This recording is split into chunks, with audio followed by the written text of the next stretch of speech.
തദ്ദേശ തെരഞ്ഞെടുപ്പിൽ കോൺഗ്രസിന്റെ ട്രാൻസ്ജെൻഡർ സ്ഥാനാർത്ഥിയായ അമേയ പ്രസാദിന് മത്സരിക്കാൻ ജില്ലാ പഞ്ചായത്ത് പോത്തൻകോട് ഡിവിഷനിലെ വനിതാ സംവരണ സീറ്റാണ് അമേയ മത്സരിക്കുന്നത്. വനിതാ സംവരണ സീറ്റിൽ മേയ്ക്ക് മത്സരിക്കാൻ സാധിക്കില്ലെന്ന് തെരഞ്ഞെടുപ്പ് കമ്മീഷൻ നേരത്തെ നിലപാട് സ്വീകരിച്ചിരുന്നു. വിഷയത്തിൽ കളക്ടർ തീരുമാനമെടുക്കട്ടെ. ഇതിന് ഹൈക്കോടതി നിർദ്ദേശം. രേഖകൾ പ്രകാരം അമേയയ്ക്ക് മത്സരിക്കാം എന്നതാണ് ജില്ലാ കളക്ടറുടെ ഇപ്പോഴത്തെ പ്രതികരണം. അമൽ തെരമ്പറമ്പുണ്ട്. അമൽ, വിശദാംശങ്ങൾ എങ്ങനെയാണ്?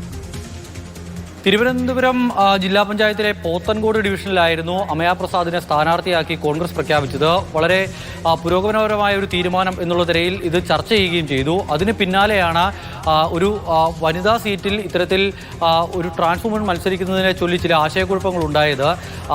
മത്സരിക്കാൻ കഴിയില്ല, ഒരു വനിതാ സംവരണ സീറ്റിൽ മത്സരിക്കാൻ കഴിയില്ല എന്നുള്ള നിലപാടാണ് കമ്മീഷൻ ആദ്യം സ്വീകരിച്ചത്. എന്തായാലും അതിനുശേഷം അമയ ഹൈക്കോടതിയെ സമീപിക്കുകയും ഹൈക്കോടതിയിൽ നിന്നും ഹൈക്കോടതി ഒരു നിർദ്ദേശം നൽകുകയാണ് ചെയ്തത്. ഈ വിഷയത്തിൽ അന്തിമ തീരുമാനം കളക്ടർ എടുക്കാം. കളക്ടറുടെ വിവേചന തീരുമാനമാണ്. രേഖകൾ പരിശോധിച്ച് കളക്ടർ തീരുമാനിക്കട്ടെ എന്നുള്ളതാണ് കോടതി എന്ന് പറഞ്ഞത്. എന്തായാലും ഇപ്പോൾ കളക്ടറുടെ ഭാഗത്തു നിന്നും ഒരു അനുകൂല തീരുമാനം ഉണ്ടാവുകയാണ്. വനിതാ സംവരണ സീറ്റിൽ അമയയ്ക്ക് മത്സരിക്കുന്നതിൽ പ്രശ്നങ്ങളില്ല.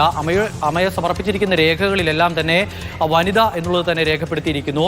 അമയ ഒരു വനിതയാണ്, അതിനാൽ തന്നെ അമയയ്ക്ക് മത്സരിക്കുന്നതിൽ പ്രശ്നമില്ല എന്ന് കോൺഗ്രസും നേരത്തെ തന്നെ വ്യക്തമാക്കിയിരുന്നതാണ്. എന്തെങ്കിലും തരത്തിലുള്ള സാങ്കേതിക പ്രശ്നങ്ങൾ ഉണ്ട് എങ്കിൽ കോടതിയെ സമീപിക്കും, തുടർന്നും കോടതിയെ സമീപിക്കും എന്നുള്ള കാര്യവും കോൺഗ്രസും UDF എല്ലാം പറഞ്ഞിരുന്നു. ഇപ്പോൾ എന്തായാലും പോത്തൻകോട് ഡിവിഷനിൽ നിന്നും അമയയ്ക്ക് മത്സരിക്കാം എന്നുള്ളൊരു തീരുമാനം വരികയാണ്. നേരത്തെ ആലപ്പുഴയിൽ നിന്നും അരുണിമയ്ക്ക് മത്സരിക്കാം എന്നുള്ളൊരു തീരുമാനം കൂടി ഉണ്ടായിരുന്നു.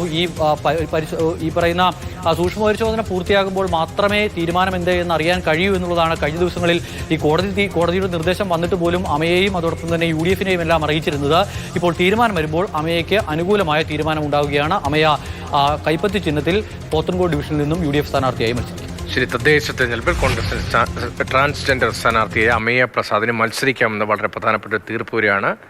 ഒരു സമൂഹത്തിൻ്റെ മുഖ്യധാരയിലേക്ക് പലപ്പോഴും ഒഴിവാക്കപ്പെടുക എന്നത് ഈ കമ്മ്യൂണിറ്റി നേരിടുന്നൊരു പ്രതിസന്ധിയായിരുന്നു.